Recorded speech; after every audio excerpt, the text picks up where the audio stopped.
My name is Ted Thompson. I work for the firm Kegel, and we provide the playing conditions for many of the championships across the world. And our company makes the oil machines and the oil and the cleaner for condition the lanes.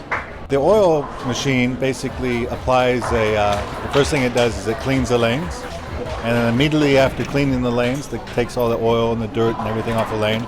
Then it applies a thin film of oil, which is basically a mineral-based oil, with some additives in it to make it less susceptible to heat and the environmental conditions. And then it applies a thin film of oil that we measure in terms of microliters. And we can shape that oil differently to make the ball have a easier line to the pocket, or maybe a little more difficult line to the pocket. So for championship conditions, we try to put a competitive condition, which means it's fairly flat across the lane surface, and we try to put a little more oil in the front part of the lane, and then we taper it out to a real thin amount for the back end.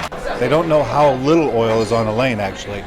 This tournament we're putting 24 milliliters on the lane, and some people are, okay, how much is a milliliter? But basically, that shot glass, or that amount of oil, is put on the lane, and it's spread out from the foul line to 40 feet, which is 13 meters. So you got 1 meter by 13 meters, and that is all the amount of oil that's on the lane spread out. Because we're mixing art with science of trying to provide that perfect ball motion for the players. Hope you make the right choice, but we're never really comfortable because you really never know if you did a good job until the tournament's over. And by that time it's too late to change anything, so it's really difficult.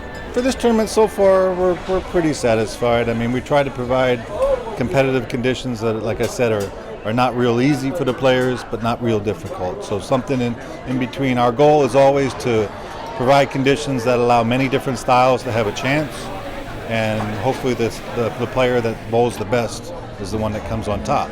That's what we always shoot for. Our job is pretty visible to the players. I mean, that's the first thing the players are going to ask is, what is the oil pattern on the lane? How far is it? How much oil? How is it shaped? And when they bowl good, it's normally because they bowl good, and when they bowl bad, it's because we didn't do a good job.